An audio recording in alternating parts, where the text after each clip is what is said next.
So ever since I uploaded the videos of the Alpha Omega and the B7K Ultra, a lot of guys were asking me the same kind of question. Which one do you prefer? Which one would you recommend? Which one is better? And my response has always been like the same kind of thing. It's not about which one is better, it's more about which type of distortion flavor you prefer. Now for me, a good sound really lives or dies inside a context of a mix. So to be able to truly judge the real flavor here and how it performs, like how it blends with the guitars and whatever, I thought it would be cool to give you guys little music examples. The way I did this comparison was I just took a bass guitar, went straight into the Alpha Omega, and from the parallel out I went into the B7K Ultra and just took both of the I outs straight into my interface.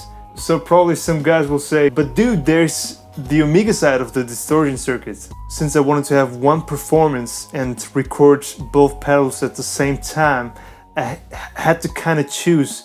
And with the ability to gradually blend between Alpha and Omega distortion on the pedal, it would just be too much of a variable for this kind of comparison. So I just picked the Alpha side. It's just the side that I usually use when I use this pedal. And other than that, I tried to have the settings pretty much identical. I didn't touch the mid-range because the mid-range is different. The only variable that I touched throughout those examples was the drive knob. With this video, I really wanted to showcase the low and mid-gain tones. I think that's kind of an area that gets a bit overlooked. Of course, I mean, more gain is always more gain, and more gain is more fun. Even with like the Fender Jazz that I was using in the first example, it is like a vintage voiced pickups, but a little bit of drive just really makes it pop through. There's another thing about the mid-gain tones that really surprised me actually. When you have to drive at about like 12 o'clock, 1 o'clock, you get into this kind of a territory where you can determine how much drive you want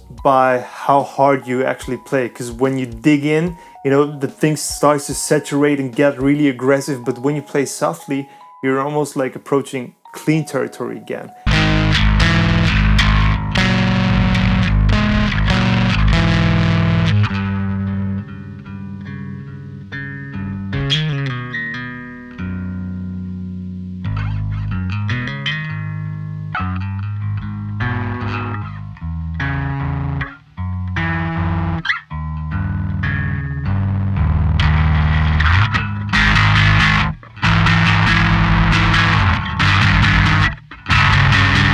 If I have to summarize my observations, I think I preferred the Alpha Omega with the low gain and mid gain sounds. It kind of has a smoother top end and just this grunty mid-range that is this really punchy but not too hairy kind of a distortion, right? But when it gets to a more aggressive kind of a territory, I think I actually prefer the B7K. The distortion of the B7K is very, very precise, and especially when you play with the pick like I did in this example. You have this huge bottom end and the top end is like really shiny but aggressive at the same time.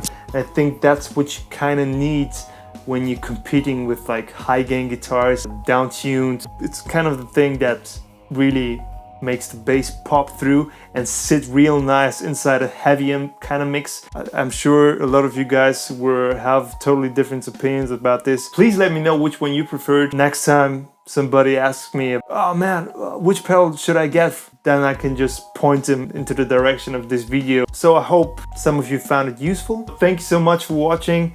Please subscribe and share this video, and see you guys in the next one. Bye!